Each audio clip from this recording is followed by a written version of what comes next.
Salam alaikum. Vous écoutez Éclairage Podcast, l'émission qui a pour but de tenter de proposer différents repères aux auditeurs sur une palette de sujets très variés.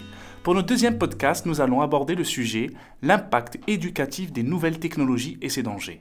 Pour cette émission, je suis en compagnie du prédicateur et traducteur de nombreux ouvrages liés à la culture et l'éducation islamique, Mohamed Al-Maghribi Karimi, qui nous livrera sa réflexion sur ce sujet d'actualité. Est-ce que le monde progresse ? Difficile de répondre, mais notre façon d'y vivre est devenue incompréhensible pour nos ancêtres. Aujourd'hui, on clique, on tweet, on like, on partage, on request. Plus concrètement, la mobilité et l'hypercommunication sont de mise. Du réveil que l'on coupe le matin sur son smartphone, au film que l'on regarde le soir sur son ordinateur, en passant par les tablettes, les PC, MacBook et les smartwatches, impossible de vivre loin de l'écran. Difficile d'échapper au virtuel.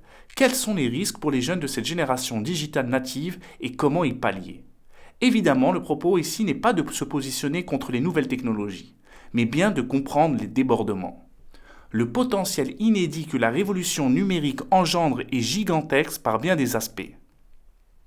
Riche en ressources, en archives, il est possible d'explorer sans limite son environnement. Cette génération peut s'informer à tout moment sur des thématiques comme la santé en général, la sexualité, l'usage de substances, la violence, la santé mentale et le suicide. Hélas, cet accès à l'information à tout moment de n'importe où possède autant de richesses que d'aspects négatifs. En effet, cette jeunesse peine à utiliser son esprit critique et à faire le tri entre des informations de qualité et des contenus beaucoup moins valides. L'un des premiers enjeux réside dans la difficulté pour les adolescents de mesurer la validité des informations qu'ils trouvent. Dans cette perspective, il est très important que les parents et les adultes gravitant dans l'entourage de ces jeunes assurent, surtout en début d'adolescence, un certain contrôle sur l'utilisation que ceux-ci font de l'ordinateur ou de leur smartphone. En définitive, un certain nombre d'adolescents éprouvent de la difficulté à faire la part de ce qui est réel et de ce qui est virtuel. Monsieur Karimi, comment allez-vous ? Donc, dites-moi quel est votre constat sur cette jeunesse actuelle qui est vraisemblablement dépendante de ces outils technologiques ? C'est vrai que ce sujet est d'une grande importance. La jeunesse, c'est l'espoir. Surtout que notre monde, nous espérons qu'il change. Et donc, qu'il change par l'intermédiaire de notre jeunesse. Et c'est pourquoi j'ai voulu tout d'abord mettre au clair quelques points et aussi donner un petit aperçu historique. C'est que tout d'abord le numérique est un outil de recherche extraordinaire. Il réduit les distances, il fournit des supports qui ont une capacité extraordinaire de stockage. Mais le problème, c'est quoi ? Le problème, c'est que les systèmes médiatiques, en général, depuis le cinéma, la radio, le disque, la télévision, jusqu'au smartphone et aux tablettes, ainsi que d'autres supports qui utilisent le numérique, ils sont sous le contrôle des industriels. Ce sont les grandes entreprises qui contrôlent les médias. Vous savez qu'avec le développement technologique, on produit plus.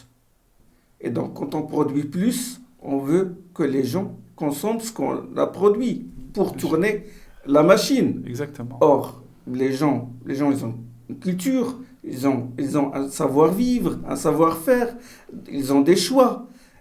Et ça ne va pas servir les industriels. Donc, comment les pousser à acheter de plus en plus, à consommer de plus en plus.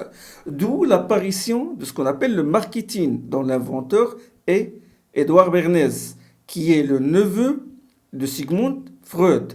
Édouard Bernays, il a utilisé les travaux de psychanalyse de Freud pour agir sur le cerveau des gens et pour les pousser à consommer.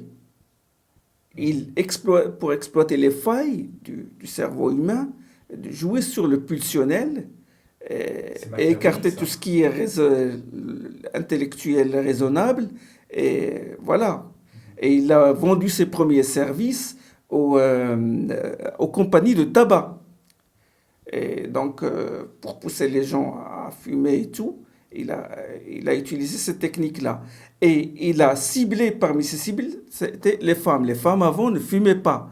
Donc, qu'est-ce qu'il a fait? Bon, il y avait, lors d'une manifestation, il a réuni un groupe de femmes, il leur a donné la cigarette, et puis ils ont été filmés par des caméras, et puis il a commencé à faire sa propagande. Et c'est lui qui est connu par le slogan, voilà, les femmes, ils sont en train d'allumer le flambeau de la liberté. Et c'est à partir de là qu'il a fait, c'est lui qui a poussé les femmes à fumer pour qu'il y ait plus de production de cigarettes. Et ces travaux de Bernays sur la psychologie, ils ont été exploités par les experts du marketing plus tard et par les experts dans l'ingénierie sociale. Et le but, c'était quoi? C'était de capter l'attention du consommateur. Capter son attention pour le pousser à acheter. C'est ça le rôle du marketing. Et ça, en captant l'attention, ils ont détourné son attention des objets avec lesquels il a toujours le contact, les objets, tout ce qui l'entoure, la famille, les enfants, les parents et tout, vers des produits de consommation. Et ça détruit la personnalité, ça détruit le mode de vie, et beaucoup de choses. C'est un grand impact. Oui, parce que tout le monde la plupart des gens regardent la télé, regardent le cinéma à l'époque et tout. Et donc, lui, le marketing, il canalise les pulsions des gens, et leurs désirs, et les oriente vers les produits. Donc, c'est un bouleversement dans les mœurs, c'est un bouleversement dans le mode de vie des gens. Et le marketing, il a joué beaucoup sur quoi? Il a joué, pour capter l'attention, qu'est-ce qu'il faut faire? Bon, ils ont joué sur ce que j'appelle la trilogie de Kluskar, à savoir le ludique, le libidinal et le marginal. C'est la trilogie de Kluskar dans son livre Le capitalisme de la séduction. Il a utilisé, et le marketing utilise ces trois armes-là. Divertir les gens, le jeu, le divertissement, l'infantilisation des vieux, et puis le libidinal, c'est les images à caractère sexuel et les discours à caractère sexuel. Et le marginal, c'est tout ce qui choque. Plus on fait des émissions qui choquent, plus il y a beaucoup de spectateurs, plus on peut immiscer le message publicitaire et tout. Et plus il y a de la consommation, voilà. Les enfants sont victimes aujourd'hui à cause des tablettes qui sont à proximité, donc ils sont pris directement avec ce contact. Les tablettes et la télévision, est-ce que tu sais que Fox News, il a mis au point des programmes qui sont destinés à des enfants. C'est le fameux Baby First. Baby First, voilà. Baby First, ouais. Voilà. Et leur but, c'est quoi? Et le pire, il y avait des psychiatres qui ont cautionné ça, c'est-à-dire qui ont appuyé ces médias, ces chaînes-là. Ils disent, oh, c'est bien quand ton enfant a un cauchemar, et il faut le mettre devant la télé. Quand un enfant a un cauchemar, il a besoin de ses parents, il a besoin de sa mère. Donc, ces Baby First, ces émissions-là, qu'est-ce qu'ils font? Ils captent l'attention de l'enfant. Ils le travaillent depuis son enfance. Voilà, et c'est là le danger. Pour que plus tard, bon, lui, il a déjà intériorisé ça. Ils ont déjà joué sur son pulsionnel alors qu'il est en phase de construction. Et ils ont détourné son attention vers les objets spontanés et ce qui l'entoure, à savoir sa mère, à savoir son père, à savoir les jouets. Vous savez qu'en islam, le prophète sallallahu alayhi wa sallam, il a parlé des jouets qu'il faut les donner aux enfants, que Aïcha radhiyallahu anha, il avait des jouets. C'est très bien pour la construction de la personnalité de l'enfant, parce qu'il les colle, il prend un jouet, il le colle bout à bout, et tout, et donc... Il construit un propre univers. Aujourd'hui, parce qu'il se développe par sa motricité, il se développe par le contact avec les objets et par le contact avec sa maman. Et maintenant, les enfants ne jouent même plus. Ils consomment des tablettes, même le jeu dans leur chambre, c'est fini ça. Même quand ils jouent, figure-toi que même quand ils jouent avec un objet, Parce que ça passe par des étapes. Quand tu vois un enfant jouer, attention, c'est pas au hasard, c'est pas, mais son cerveau, il travaille. Bien sûr. Et donc, aujourd'hui, il va prendre l'objet, il va le tourner et tout. Demain, il va le goûter et tout. Et puis après, il va le traîner par terre, il va le faire pour entendre la voix et tout. Et après, il va le coller à un autre jeu. Et quand il est devant la télé, pom, il y a un spot publicitaire, il regarde. Oui, Et quand il revient, ça y est. Il ne peut pas, c'est pas comme nous les adultes, on peut par exemple, quand quelque chose détourne notre attention quand on revient, bon, on reprend, hein. Lui, non, ça y est, il a perdu. Ce qui fait que son jeu, c'est des segments, c'est des morceaux de petits jeux rudimentaires au lieu de complexifier, parce que ce qui est fondamental pour un enfant, c'est ça, c'est de complexifier les jeux. Aujourd'hui, il joue avec un objet simple, après il le colle avec, le lendemain il construit une maison, et voilà, et ça construit sa personnalité. Ça, c'est concernant son contact avec les objets. Et puis, son contact avec sa mère, c'est fondamental. Parce que c'est sa mère qui lui donne de l'attention et qui l'initie à l'attention.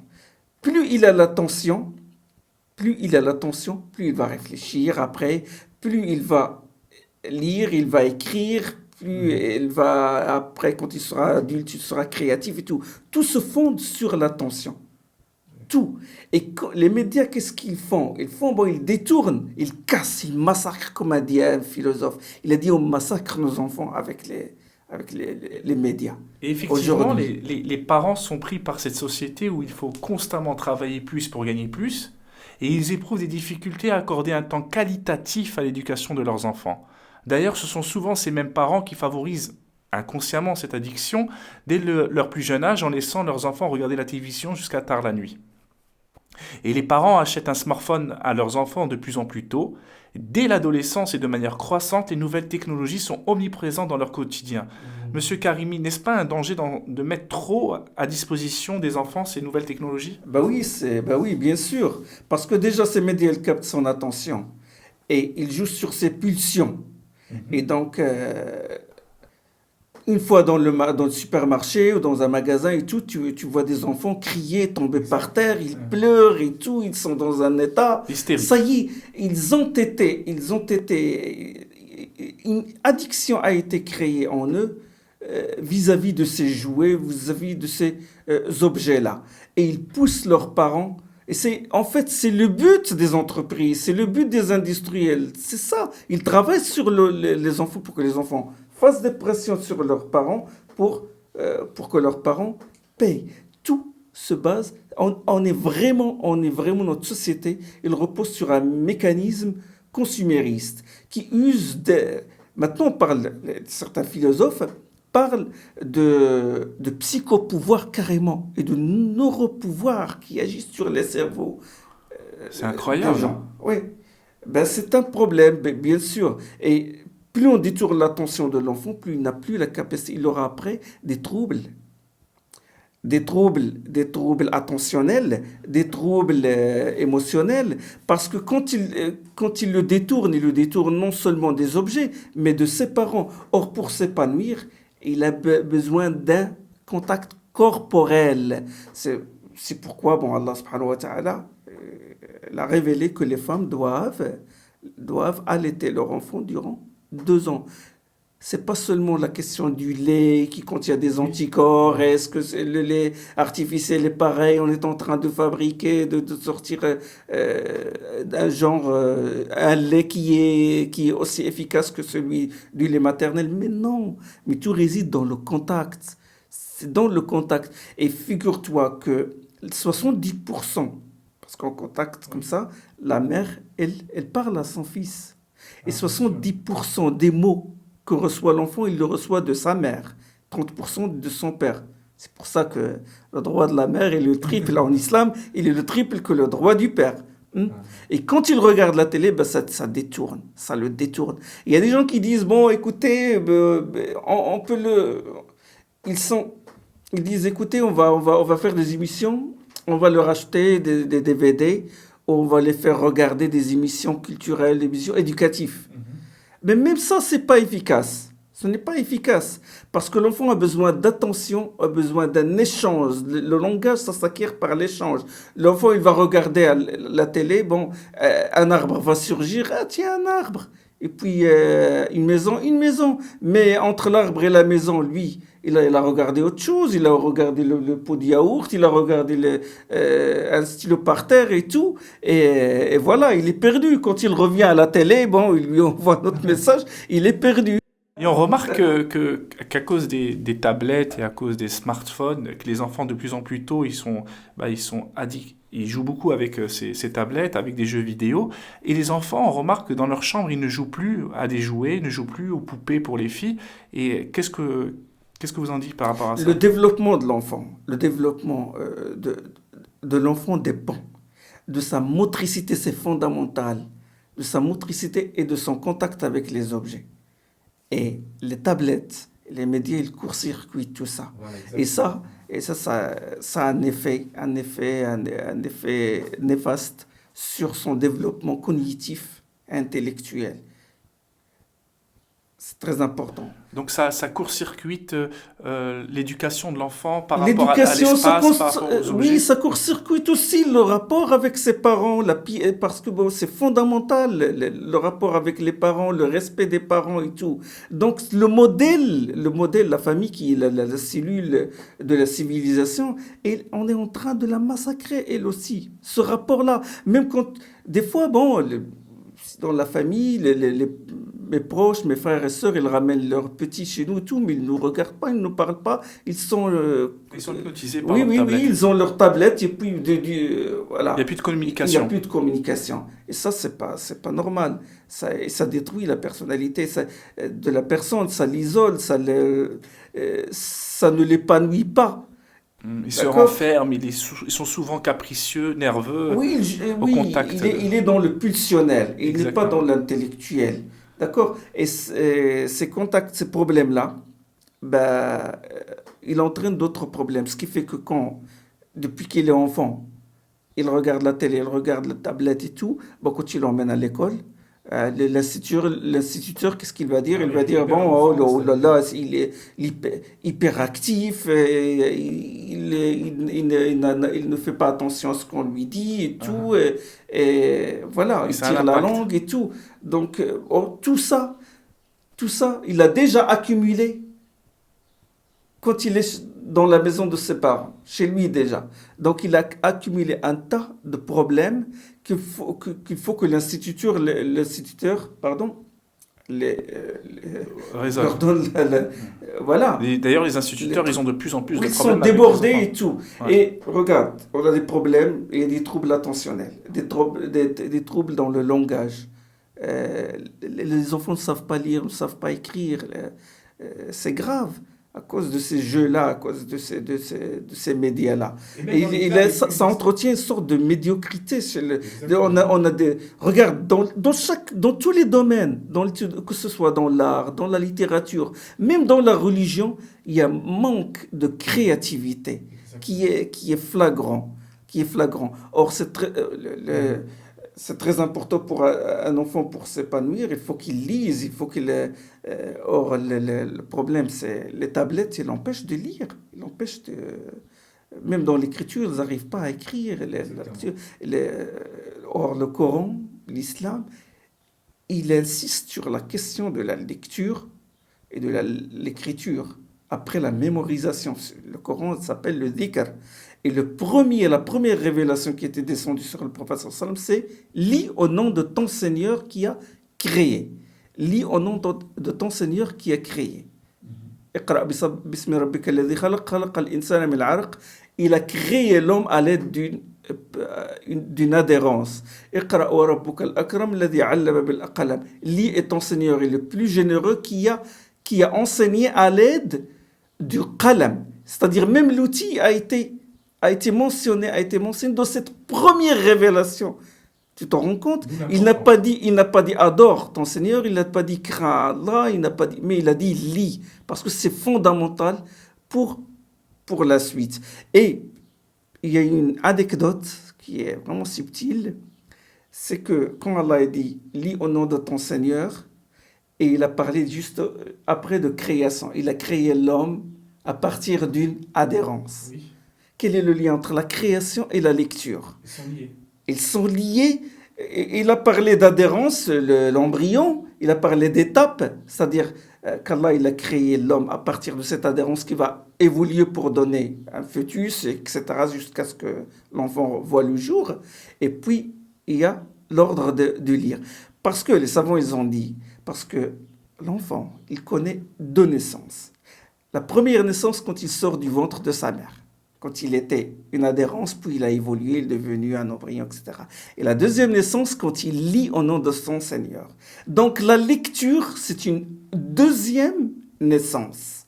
C'est une deuxième naissance. Or, la lecture, elle repose sur quoi? Elle repose sur des structures de base, à savoir, notamment, l'attention. La concentration aussi. Et cette concentration, les médias, ils la court-circuitent. Et en plus, dans les cas les plus extrêmes, des jeunes passent à l'acte en perdant toute conscience du réel et sont capables de faire des monstruosités, notamment dans des actes terroristes et des tueries dans des établissements scolaires. Quel est votre diagnostic sur ce type de basculement tragique? Est-ce que vous pensez que c'est lié? Oui, parce que les médias, ils jouent, c'est vrai qu'ils en sont responsables pour une grande partie, parce qu'ils jouent sur le pulsionnel. Et les gens maintenant, vous savez, le cerveau, il sécrète ce qu'on appelle une substance qui s'appelle endorphine, qui calme enfin, la douleur. Quand tu es dans l'obscurité, que tu sors directement, que tu vois le soleil, le cerveau, il sécrète une substance, l'endorphine. En regardant, à force de regarder la télé et tout, ben, il n'y a plus cette dose d'endorphine. Tu as besoin toujours davantage. C'est comme la personne qui est addict à l'héroïne. Il veut regarder toujours des émissions plus choquantes. Quand il regarde une émission choquante, Oui. la deuxième, qui est plus, quand il regarde une autre, plus choquante encore, la précédente, elle est moins choquante. Et là, ça crée des problèmes dans son cerveau qui ne sécrète plus cette substance que s'il regarde une émission plus choquante encore. Donc c'est un phénomène que côté les pédopsychiatres et les psychologues, ils ont interprété. Il a toujours besoin de sa dose. Alors pour revenir à la question du terrorisme, généralement quand on remonte le parcours de l'individu qui commet ce genre d'acte, on constate qu'il a vécu dans un cadre familial qui est instable, parents divorcés ou séparés, et qu'il n'a pas reçu vraiment l'éducation qu'il faut pour se construire. Il n'a pas vécu dans l'ambiance spirituelle qu'il faut, que ce soit chez lui, à la maison ou dans la mosquée, parce que dans la mosquée, on apprend l'organisation, le sens de l'organisation en prière derrière l'imam, on apprend à se contrôler, on apprend à se concentrer, c'est-à-dire on a une éducation attentionnelle sur la base de laquelle on synthétise, on réfléchit comme il se doit et on se construit finalement. Celui qui commet ce genre d'acte, il agit sous la pulsion, parce qu'il n'a pas cette éducation-là, il n'a pas cette personnalité, il n'a pas ce contrôle de soi. Il agit par pulsion. Et vous savez que les médias, ils suscitent le goût et le dégoût. C'est-à-dire les deux extrêmes, si vous voulez. Et on a le goût du choc et tout, il y en a qui répliquent avec violence, qui répondent à ça, qui se révoltent contre la société d'une manière disproportionnée. Et le problème, c'est que des gens comme ça, qui vivent dans le pulsionnel et tout, ils sont récupérés par des personnes qui leur donnent une lecture fragmentaire des textes, puisqu'ils sont incapables déjà de méditer, d'avoir un esprit critique et d'avoir une lecture des textes du Coran, je parle, des textes du Coran, d'avoir une lecture synthétique. Ils sont récupérés par des intégristes qui leur donnent une lecture fragmentaire. Ils leur disent, voilà tel verset pour combattre les mécréants, comme ils disent, et ils les exploitent, ils les utilisent pour ça. Et généralement, comme j'ai dit, ils agissent par pulsion, et non pas en réfléchissant à leur acte auparavant. Et le prophète sallam, il a parlé de ces gens-là. Il a parlé des Khawarij. Il a dit qu'ils récitent le Coran sans que celui-ci dépasse le gosier, c'est-à-dire sans qu'il arrive au cœur pour être médité. Et il a dit qu'ils vont à l'extrême, à un autre. Voilà ce que je peux dire en gros, parce que le sujet est assez large quand même. Merci beaucoup, Monsieur Karimi, d'avoir accepté cette invitation pour Éclairage Podcast. Et merci à nos auditeurs. Et si vous avez apprécié ce format, partagez un maximum sur les plateformes ce podcast pour nous faire connaître. À bientôt pour une prochaine émission. Assalamu alaikum.